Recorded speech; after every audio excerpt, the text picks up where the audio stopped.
Entonces, estamos viendo ahora la unidad número 6, la misión de sanidad de la iglesia primitiva. Y en este capítulo, uno de los dos capítulos con una fuerte carga histórica, vamos a ver los primeros cristianos y el ministerio de sanidad. Y en segundo lugar vamos a ver el testimonio de los pensadores cristianos primitivos, como una manera de entender qué es lo que ocurrió, qué es lo que pasó inmediatamente después de lo que hemos visto en el capítulo anterior, evidentemente, acerca de la fe, la práctica de las iglesias cristianas posteriores al primer siglo. En el capítulo anterior hemos visto las primeras, las obras de las iglesias establecidas por los apóstoles, quienes estuvieron con Jesús. Ahora bien, un grupo de líderes que de alguna manera fueron alcanzados en primer lugar y capacitados por estos apóstoles son los que continúan la tarea. Estamos hablando de que este capítulo nos ubica aproximadamente a finales del primer siglo, es decir, los años 90 en adelante, finales del primer siglo, comienzos del segundo siglo, y se extiende, digamos, el testimonio acerca de las sanidades y milagros por los primeros 4 siglos. En el próximo capítulo vamos a ver los 2 últimos siglos, pero hoy nos vamos, o en este capítulo, en esta semana, nos estamos enfocando en los primeros 3 siglos y apenas el comienzo del 4.º siglo. Vamos a notar aquí que los escritos y la fundamentación escrita de las prácticas de la Iglesia comienzan a mostrar signos de una preocupación un tanto diferente de parte de la Iglesia.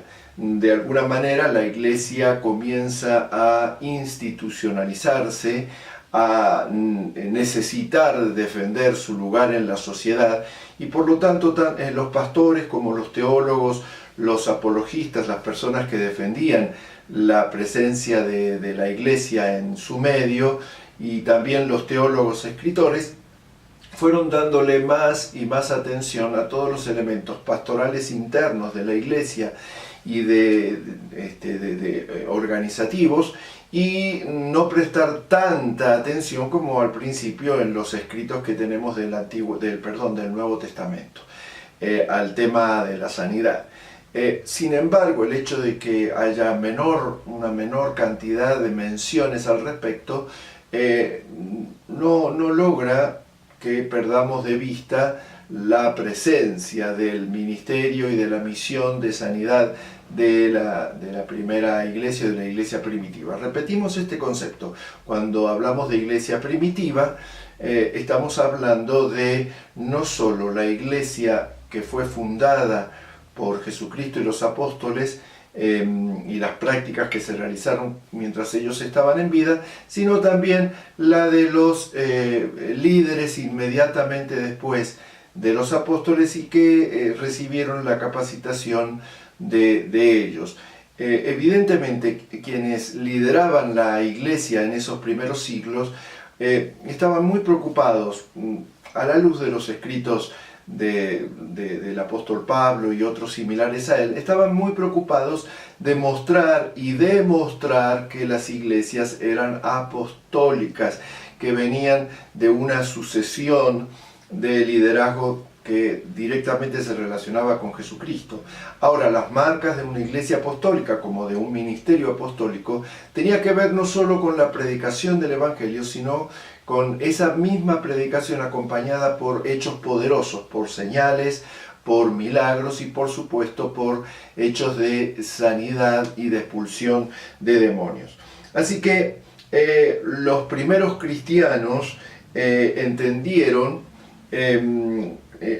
su misión. Bueno, acá hay 3 elementos que vamos a ver. En primer lugar vamos a ver las sanidades y la misión. En segundo lugar, las sanidades y los dones. Y en tercer lugar, las sanidades y la participación. Digamos con respecto a la misión que los primeros líderes de la iglesia primitiva de final de siglo, del primer siglo y el segundo y el desarrollo del tercer siglo, entendieron que su misión consistía en esa tarea apostólica de la que hace un instante te mencioné.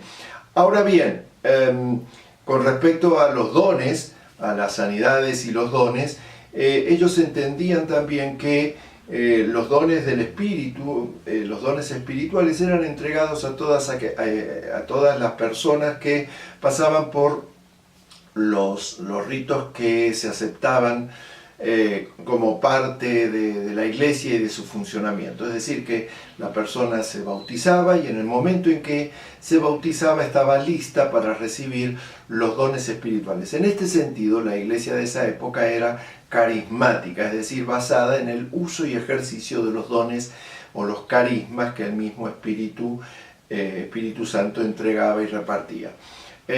Recordemos que estos primeros 3 siglos, comienzo del 4º siglo, es cuando se da el paradigma de la cristiandad. El comienzo del 4º siglo es cuando aparece la supuesta conversión de Constantino en el año 312, y un año después, en el 313, aparece el primer concilio ecuménico con representantes de las iglesias que hasta ese momento se habían dispersado en un amplio espacio geográfico, no solamente Jerusalén, Judea, sino que hasta lo último de la tierra comenzaba a ser realidad. De modo que la sanidad y la participación, este título nos lleva a pensar que las personas con los dones que habían recibido del Espíritu participaban, y podemos encontrar en los escritos y el testimonio de la Iglesia 2 tipos de participación. Por un lado, la participación o la responsabilidad que todo miembro de la Iglesia sentía con respecto a ejercer los dones que el Espíritu le había dado, y por supuesto entre ellos se mencionan con mucha frecuencia los dones de sanidad y los dones necesarios para el encuentro y la expulsión de los demonios, y entonces todo miembro de la iglesia sentía que era su responsabilidad y privilegio participar en la administración de estos dones y orar por los enfermos. Todos los miembros de la iglesia de aquel entonces simplemente oraban por los enfermos. Pero también, en segundo lugar, le fue dada una responsabilidad especial a un grupo de personas. En los escritos de Santiago y demás se mencionan a los pastores, a los ancianos, como los encargados de ir a orar, de ungir con aceite.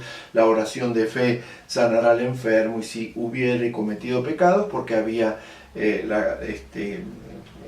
continuidad con las ideas del propio Jesús, el concepto de que algunos pecados tenían que ver con que algunas enfermedades tenían que ver con el pecado de los propios seres humanos y otros no. Entonces, en ambos casos, tanto la iglesia general, cada miembro, como así también los ancianos y personas designadas participaban del ministerio de sanidad. Muy bien, en segundo lugar, hemos leído acerca de el testimonio de pensadores cristianos primitivos. Los pensadores cristianos se dividen en 3 tipos. En primer lugar están los padres apostólicos, luego están los apologistas, y finalmente, cuando hemos visto el título de los varios métodos de sanidad, hemos podido ver algunos teólogos, personas que han reflexionado sobre la fe. Los padres apostólicos son un grupo de personas directamente relacionadas, o de manera personal inclusive, con este primer grupo de apóstoles, y de ellos recibieron su capacitación. Las fechas que hemos leído son para mencionar. Yo te pido que por favor tengas el apunte impreso para seguir este resumen, el resumen de este capítulo, y si por alguna razón no lo tenés, busca en el libro las páginas que corresponden a los años en que cada uno de estos líderes ministró, porque nos da una pauta de cómo el ministerio de sanidad y la oración de fe y la expulsión de demonios va siendo tratada a medida que pasan los años. En una fecha desconocida, pero muy probablemente entre los años 90 y 110 después de Cristo, se escribieron las Odas de Salomón, que no era otra cosa que un himnario. Y en algunos de los himnos se menciona, el escritor menciona que ha sido sanado y que está listo para participar del ministerio de sanidad. En segundo lugar, Papías de Hierápolis, que aproximadamente ministra allá por el año 150, también registra, tanto él como escritores que hablan de él, diversos milagros y sanidades. En segundo lugar, hemos visto a los apologistas. Los apologistas eran un grupo de personas que fundamentalmente lo que hacían era defender la fe en medio de una cultura que a medida que va pasando el tiempo y mientras arrecia la persecución que alcanza su máxima expresión allá por el año 250, con algunos edictos, sobre todo de las autoridades romanas, con Diocleciano y demás.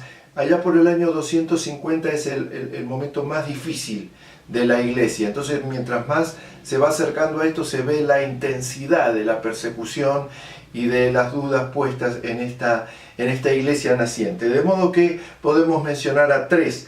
Y hemos leído acerca de Justino Mártir, que se desempeñó entre los años 114 y 165, no pierdas de vista las fechas. Tasiano entre el año 110 y 172, bueno, esta es la edad en que ellos vivieron, y así como en Hechos, las sanidades y los milagros ocurren y funcionan, son descritos y son anotados, y ha quedado un escrito testimonial de lo que ellos hacían.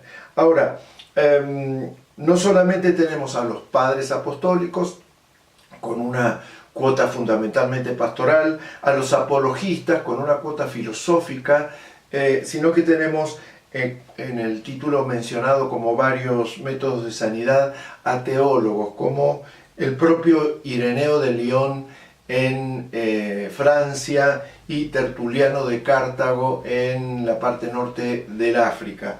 Interesante, Ireneo de Lyon como teólogo, escritor, vive aproximadamente entre los años 130 y 202, y Tertuliano de Cartago entre 160 y 240. Ellos toman todos los escritos y los testimonios de sus predecesores y también rescatan las prácticas de la iglesia de su momento, mostrándonos que si bien a medida que estamos llegando a ese fatídico año 250, la iglesia está siendo perseguida, las prácticas y el entendimiento, el autoentendimiento de la misión de la iglesia, que toma forma, entre otras cosas, con la oración por los necesitados, por los enfermos, las sanidades, los milagros y la expulsión de demonios, es uno de los elementos o temas que la iglesia nunca perdió. Este es el panorama que hemos visto y leído con la iglesia primitiva, la iglesia inmediatamente posterior a los apóstoles que estuvieron en contacto físico y directo con Jesús. Muy bien, hasta aquí hemos terminado este resumen y nos preparamos entonces para la lectura del capítulo número 7, con el cual vamos a continuar desde allí, el 240, 250, hasta cercano a finales del quinto siglo, por el 490 y demás. Nos vemos en el próximo resumen, video resumen del capítulo. Que Dios te bendiga.